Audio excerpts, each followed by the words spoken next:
خدا اور محبت بائے ہاشم ندیم۔ قسط نمبر 59۔ یونیورسٹی کا بڑا ہال کھچا کھچ بھرا ہوا تھا۔ آج سب طالب علم اپنا اپنا ٹرم پیپر جمع کروانے کے بعد ہال میں جمع ہوئے تھے۔ یہاں پر آج چند بہترین طالب علموں کو اپنا پرچہ اور اپنی تحقیق باقی طالب علموں کے سامنے پڑھ کر سنانے کا موقع دیا گیا تھا۔ انتظامیہ نے فیصلہ کیا تھا کہ آج صرف 3 اسٹوڈنٹ جنہوں نے پچھلے سیمسٹر میں یونیورسٹی بھر میں پہلی 3 پوزیشنز حاصل کی تھیں، وہی اپنا منتخب ٹرم پیپر حاضرین کے سامنے پیش کریں گے۔ خاصی بڑی تقریب تھی۔ لندن کے میئر صاحب حسب معمول مہمان خصوصی تھے۔ لوگوں کی تعداد پچھلے چند ہفتوں سے جاری انتظامیہ اور میرے درمیان چپقلش کی وجہ سے بہت زیادہ تھی۔ جانے یہ خبر کہاں کہاں گردش کرتی رہی تھی۔ سائنس کے اس دور میں لوگوں کو لا علم رکھنا بھی بہت مشکل کام ہے۔ انہی میں اخباری رپورٹرز اور فوٹوگرافرز کی بڑی تعداد بھی شامل تھی، جو ہر سال کی طرح اس سال بھی یونیورسٹی کی اس خاص تقریب کی ترویج کے لیے یہاں اکٹھے ہوئے تھے۔ ان میں سے بہت کم ہی ایسے ہوں گے جو میرے چہرے سے واقف ہوں گے، لیکن بقول جوزف ان میں سے ہر ایک کم از کم میرے نام سے ضرور واقف تھا۔ کچھ ہی دیر میں سر آئزک نے اسٹیج پر آ کر مہمان خصوصی کا شکریہ ادا کیا۔ ان چند بڑے ناموں کا اعلان کیا جو یونیورسٹی کو لاکھوں پاؤنڈ سالانہ چندہ دیتے تھے، اور جن میں سے اکثر اس وقت اس تقریب میں ہال کی پہلی رو میں موجود بھی تھے۔ یہ سب کے سب نام یہودیوں کے ہی تھے۔ ان میں سے اکثر کی اپنی اولادیں بھی اسی یونیورسٹی میں زیر تعلیم تھیں۔ تقریب کا باقاعدہ آغاز ہو چکا تھا۔ پہلے چند طلباء طالبات کو ان کی غیر معمولی قابلیت پر سند اور میڈل وغیرہ دیے گئے۔ اس کے بعد ان اسٹوڈنٹس کو اپنا پرچہ پڑھنے کی دعوت دی گئی، جن کے نام آج کی فہرست میں شامل تھے۔ ان ناموں میں سارا کا نام بھی شامل تھا، کیونکہ پچھلے سیمسٹر میں بھی ہمیشہ کی طرح اس نے ہی پہلی پوزیشن حاصل کی تھی۔ سب سے پہلے جیمی فوکس نامی لڑکے نے معاشیات پر اپنا پرچہ پڑھا اور ہال سے خوب داد وصول کی۔ اس کے بعد مارٹن نامی سال اول کے طالب علم نے لندن کی پرانی عمارتوں کے بارے میں اپنی تحقیق پیش کی۔ اس کا پرچہ بھی واقعی لاجواب تھا۔ ہال نے اسے بھی جی بھر کے ستائش کا انعام دیا۔ اس کے بعد سارا کا نام پکارا گیا۔ بلیک کوٹ اور بلیک ٹراؤزر میں ملبوس سارا نے سفید قمیض کے ساتھ اپنا پسندیدہ اسکارف بھی گلے میں ڈال رکھا تھا۔ اس نے مجھے ایک دن بتایا تھا کہ سرخ رنگ کا یہ اسکارف وہ صرف خاص موقعوں پر ہی پہنتی تھی۔ آج بھی اس نے اپنے لمبے بال پیچھے کس کر باندھے ہوئے تھے اور دور سے بالکل کسی کانوینٹ اسکول کی طالبہ ہی تو لگ رہی تھی۔ سارا کا نام پکارے جانے کے بعد ہماری ساری کلاس نے خوب شور مچایا، جن میں جم اور ربیکا سرِ فہرست تھے۔ سارا مسکراتی ہوئی اسٹیج پر چڑھ گئی۔ اس نے ہال کے تمام حاضرین اور صدر تقریب کا شکریہ ادا کیا، اور پھر اس نے اپنے سامنے اسٹیج پر بنے چھوٹے سے شیشے کے روسٹروم ڈائس پر رکھے اپنے پرچے کا پہلا صفحہ پلٹا۔ جیسا کہ آپ سب جانتے ہیں کہ میرے پرچے کا عنوان ہے ہالوکاسٹ، ایک نظریہ یا ایک حقیقت۔ آج سے 3 ماہ پہلے بھی میں نے اسی موضوع پر پہلے حصے کی حیثیت انعام بھی حاصل کیا تھا۔ آج میں اسی پہلے حصے کا دوسرا حصہ آپ سب کے سامنے پیش کرنا چاہوں گی۔ امید ہے آپ سب کی توجہ مجھے حاصل رہے گی۔ پہلی قطار میں بیٹھے سر آئزک فخر اور مسرت سے اپنی بیٹی کا بااعتماد انداز دیکھ رہے تھے۔ انہوں نے ساتھ بیٹھے میئر اور چند دیگر خصوصی مہمانوں کو بھی دھیرے سے بتایا کہ سارا ان کی بیٹی ہے۔ سب نے ستائش انداز میں سر ہلائے۔ سارا کی بات جاری تھی۔ جہاں میں اس بات کا اعتراف کرنے میں کوئی عار محسوس نہیں کرتی کہ پہلے حصے کو تحریر کرتے وقت میں نے حقیقت کی بجائے زیادہ تر مواد اکٹھا کرنے پر اپنی توجہ قائم رکھی تھی۔ شاید اس وقت تک مجھے تحقیق کرنے کی اتنی عادت نہیں تھی۔ یہاں صرف تصویر کا ایک ہی رخ دیکھتے رہنے کی وجہ سے میں نے دوسرے رخ کو پلٹنے کی کبھی ضرورت ہی محسوس نہیں کی تھی۔ لیکن آج میرا ٹرم پیپر پوری تحقیق اور دلائل کے ساتھ مرتب ہوا ہے۔ میرے پاپا سر آئزک نے مجھے ہمیشہ ڈنکے کی چوٹ پر سچ بولنے اور سچ سننے کی تربیت دی ہے، اور سچ یہ ہے کہ آج اگر میں آپ سب کے سامنے اس اسٹیج پر فخر سے کھڑی ہوں تو یہ فخر دینے والے اصل میں میرے پاپا، میرے سب سے بڑے استاد خود ہیں۔ سارے ہال نے سارا کی اس بات پر تالیاں بجائیں۔ سر آئزک نے سر فخر سے مزید تن گیا۔ سارا نے پہلا صفحہ ختم کر کے دوسرا صفحہ پلٹا۔ ہالوکاسٹ پر تحقیق کے دوران میں نے سچ اور مفروضے کی ایک عجیب سی جنگ دیکھی۔ یہ جنگ باہر بھی ہو رہی تھی اور خود میرے اندر بھی۔ میں نے زندگی میں پہلی مرتبہ لوگوں کو سچ کہنے اور سچ سننے سے اس قدر گریزاں دیکھا۔ ایک عجیب انسان ہماری زندگیوں میں آیا اور اس نے سب کچھ تہس نہس کر کے رکھ دیا۔ میں نے اپنے پاپا کے بعد سچ کا دوسرا سبق اسی انسان سے سیکھا۔ میں نے یہ بھی سیکھا کہ کوئی کس طرح سچ پر قدم جما کر کھڑا ہو سکتا ہے اور ساری کائنات سے ٹکر لینے کی ہمت کر سکتا ہے۔ میرا آج کا ٹرم پیپر، یہ تحقیق اور یہ تجربہ دراصل میری نہیں ہے، بلکہ اسی سچے انسان کی تحقیق ہے جس کا نام حماد رضا ہے۔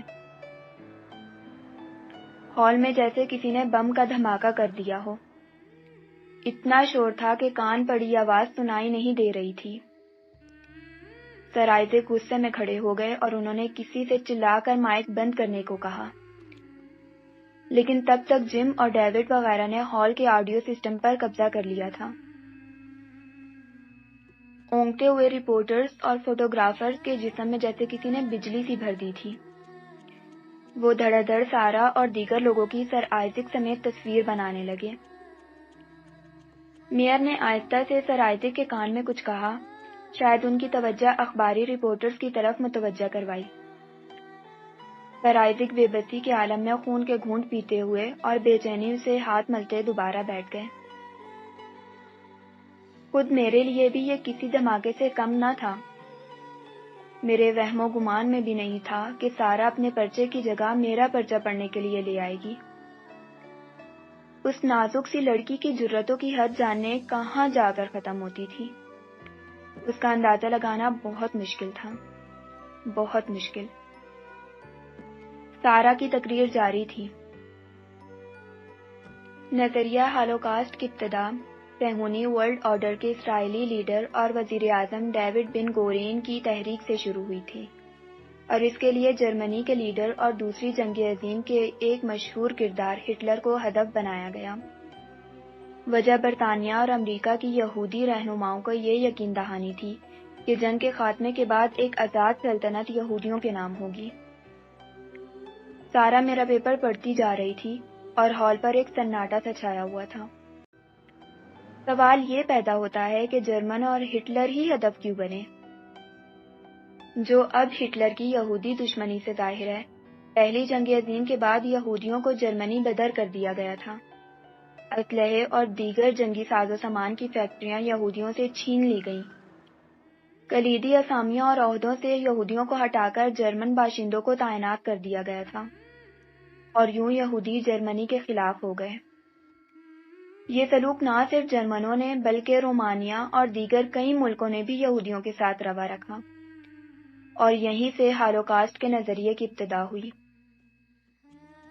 شروع میں نے بھی بغیر تحقیق کے اس حق میں چھپنے والی بہت سی کتابوں سے حوالے لے کر اسے سچ مانا، لیکن آج حماد رضا، اس کے پرچے اور اس کی تحقیق کے نتیجے میں یہ کہنے پر مجبور ہوں کہ یہودی مصنفین اور محقق آج تک اتنی بڑی ہلاکتوں کے بارے میں ایک بھی ٹھوس ثبوت پیش کر نہیں سکے۔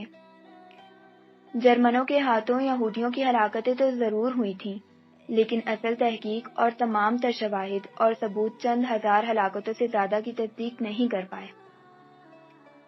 سر آئزک نے غصے میں اٹھ کر دوبارہ ہال سے باہر جانے کی کوشش کی، لیکن اس وقت تک ہال سے باہر موجود لوگ بھی اندر گھس آئے تھے، اور دروازوں کے قریب اور ہال کے اندر نشستوں کے درمیان بنے راستوں میں اس قدر ہجوم تھا کہ وہ دل ملا کر وہیں کہیں بھٹکتے رہ گئے۔ سارا بولتی رہی، دوسرا سوال یہ پیدا ہوتا ہے کہ اگر اتنے بڑے پیمانے پر جرمن فوج نے یہودی قتل عام کیا بھی تھا تو اس وقت کے اخبارات، جرائد اور رسائل اس بارے میں اس قدر خاموش کیوں ہیں؟ پچھلے کئی دنوں میں نے دوسری جنگ عظیم سے لے کر ہالوکاسٹ کا نظریہ سامنے آنے تک کے دور کے ہر اخبار، ہر رسالے، ہر خبر کو چھان مارا ہے، لیکن مجھے اتنی بڑی ہلاکتوں کی خبر جرمن دشمن اخبارات اور رسائل میں بھی نہیں ملی۔ آخر کیوں؟ تیسرا سوال یہ ہے کہ ہالوکاسٹ کا الزام تو جرمنوں پر لگایا جاتا ہے، لیکن اس وقت کی یہودی قوم کی طرف سے دباؤ ہمیشہ فلسطین اور قبلہ اول اور گولان کی پہاڑیوں کی طرف نقل مکانی کی صورت میں ہی کیوں نکالا گیا؟ میں جانتی ہوں کہ قبلہ اول ہر یہودی کے لیے اپنی زندگی سے زیادہ مقدس ہے، لیکن کیا ضروری ہے کہ اس نقل مکانی کے لیے ہالوکاسٹ کے نظریے کا ہی سہارا لیا جاتا؟ کیا کوئی مجھے جرمنوں کے خلاف اٹھائے جانے والے کسی اقدام کے بارے میں بتائے گا؟ اصل مجرم تو یہودیوں کے نزدیک جرمن تھے، لیکن ان کے خلاف ایسا کچھ نہیں کیا گیا جس کا کوئی قابل ذکر کہیں بھی سنائی دیا ہو۔ آخر کیوں؟ پھر سارا نے ان تمام تصنیفات کے نام پڑھے جن سے میں نے ہالوکاسٹ کے نظریے کے خلاف شواہد اکٹھے کیے تھے، اور تمام اسٹوڈنٹس کو ان تصانیف کو ایک بار پڑھنے کا مشورہ بھی دیا۔ مجھے یقین ہے اتنے دنوں میں سارا نے خود بھی ایسی ہر تصنیف کو چھان مارا ہوگا جس کا حوالہ میں نے اپنے پرچے میں دے رکھا تھا۔ آخر میں سارا بولی، بحث یہ نہیں ہے کہ ہالوکاسٹ مفروضہ ہے یا حقیقت، بحث تو اب یہ ہے کہ سچ کو زمانے کے سامنے پیش کرنے سے اور سچ بولنے سے اس قدر خوف کیوں؟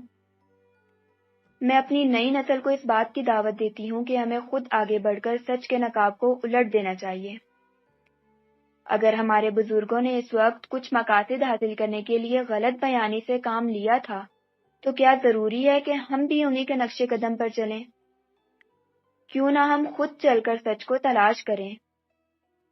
حماد امجد رضا کا یہ ٹرم پیپر تو صرف ایک ابتدا ہے، ہماری نئی نسل کو سچ کی طرف بلانے کی ابتدا۔ حماد نے اس پرچے میں کہیں بھی نہیں لکھا کہ ہالوکاسٹ سراسر جھوٹ ہے، لیکن اس نے اس کے مفروضے کے سچ ہونے پر انگلی اٹھائی ہے۔ اس نے اس بات پر اعتراض کیا ہے کہ ایک قوم کے مظالم اگر ثابت ہو بھی جائیں تب بھی اس کا بدلہ کسی سازش کے ذریعے دوسری قوم سے لینا ناانصافی ہے۔ حماد کا یہ ٹرم پیپر اسرائیل کی حدوں میں تو کوئی رد و بدل نہیں کر سکتا، کیونکہ جو ہو چکا اسے بدلنا اب کسی کے اختیار میں نہیں ہے، لیکن ہم یہ تو تسلیم کر سکتے ہیں کہ کس نے کہاں پر اور کتنی غلط بیانی سے کام لیا تھا۔ میں پھر کہوں گی، یہ ہم سے 3 نسلیں پہلے کیے گئے لوگوں کے اچھے یا برے اعمال ہیں، تو پھر ہم آج کی نسل اس کی جواب دہی کیوں کرتے پھریں؟ یاد رکھیے، اس دنیا میں امن قائم کرنا ہے تو ہماری اس نسل کو ہی آگے آنا ہوگا، پھر چاہے وہ نسل یہودی ہو یا مسلمان، یورپین ہو یا امریکن یا افریقن، ہمیں اپنا امن کا نظریہ خود پیش کرنا ہوگا۔ جو ہو چکا سو ہو چکا۔ جس نسل، جس قوم کے بھی بزرگوں نے جو کچھ بھی کیا، چاہے اپنی دانست میں درست ہی کیوں نہ کیا ہو اور وقت نے اسے غلط ثابت کر دیا ہو، چاہے کچھ بھی ہو، وہ سب اب ماضی کا حصہ بن چکا ہے۔ ہمیں حال میں جینا ہے۔ ماضی کا حصہ بن کر اپنے بزرگوں کی غلطیوں پر پردہ ڈالنا ان کے جرم سے کہیں زیادہ سنگین جرم ہوگا، کیونکہ شاید انہوں نے وہ کام غلطی یا جرم سمجھ کر نہ کیا ہو۔ میں اپنی اور ہر قوم کی نئی نسل کو دعوت دیتی ہوں کہ وہ ہالوکاسٹ اور اس جیسے کسی بھی مفروضے کی حقیقت کو جاننے کے لیے خود تحقیق کریں، خود قدم آگے بڑھائیں، چاہے وہ مفروضہ کسی بھی قوم یا نسل سے تعلق کیوں نہ رکھتا ہو۔ اپنی دوستی اور دشمنی کی بنیاد اس نئی نسل کو خود رکھنی ہوگی۔ ہم سے پہلے گزرے ہوئے ہمارے بڑوں کی دشمنیاں ہمیں ان کے ساتھ ہی دفنانا ہوں گی۔ سارا نے میرے ٹرم پیپر کا آخری صفحہ بھی ختم کر دیا اور اس اسٹیج سے اترنے کے لیے آگے بڑھ گئی۔ ہال پر بہت دیر تک ایک موت کا سا سکوت طاری رہا، اور پھر سب سے پہلے لندن کے میئر اور مہمان خصوصی نے اٹھ کر سارا کے لیے تالی بجائی۔ پھر اس کے بعد دو کے بعد 4، اور چند لمحوں میں ہی ہال تالیوں، نعروں اور تعریفی کلمات کے شور سے جیسے پھٹنے لگا۔ سارا کے پیچھے اخباری فوٹوگرافرز کی فلیش مشین کی روشنی جھماکے کر رہی تھی۔ وہ اسٹیج سے اتر کر سیدھی میرے پاس آئی اور ٹرم پیپر میری طرف بڑھا کر مسکرائی۔ یہ لو اپنی امانت، میں نے اپنا وعدہ پورا کر دیا۔ اس یونیورسٹی کے ہر طالب علم کے پاس آج شام تک اس ٹرم پیپر کی ایک نقل پہنچ جائے گی۔ تم نے سچ کے جس سفر کی دعوت دی ہے وہ آج اسی یونیورسٹی کے اسٹیج میں نے شروع کر دیا ہے، اور تم دیکھنا کہ بہت جلد تمہارے قافلے میں لاکھوں نوجوان شامل ہوں گے۔ ہمارے ارد گرد اسٹوڈنٹس، اخباری نمائندوں اور ہمارے ذاتی دوستوں کا ایک ہجوم تھا۔ اخبار والے دھڑا دھڑ میری اور سارا کی تصاویر بنا رہے تھے۔ رپورٹرز اپنے مائک آگے کیے جانے اور کیا کیا سوال کر رہے تھے، مجھے ان سب باتوں کا ہوش ہی کہاں تھا۔ دفتن میرے سامنے کھڑی سارا کی جگہ ایمان نے لے لی۔ میں نے چونک کر ایمان کو دیکھا۔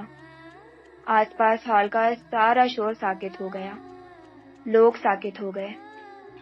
ایمان دھیرے سے مسکرائی۔ میں نے کہا تھا نا، محبت فاتح عالم۔ دفتن ایمان کی جگہ پھر سارا نے لے لی۔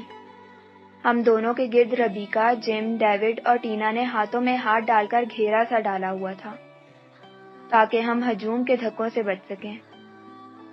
میں نے سامنے کھڑی سارا کے بال ہاتھ بڑھا کر بکھیر دیے۔ سارا مسکرا دی۔ سارا ہال مسکرا دیا۔ ساری دنیا مسکرا دی۔ ساری کائنات مسکرا دی۔ ہماری ویڈیوز کو لائک اینڈ شیئر کریں اور ریڈ بٹن پر کلک کر کے ہمارے چینل کو سبسکرائب کر لیں اور آل نوٹیفیکیشن آن کر لیں تاکہ ہماری ہر نئی آنے والی ویڈیوز سب سے پہلے آپ کو ملتی رہیں، اور کمنٹ کر کے ہمیں بتائیں کہ آپ کو ہماری ویڈیوز کیسی لگیں۔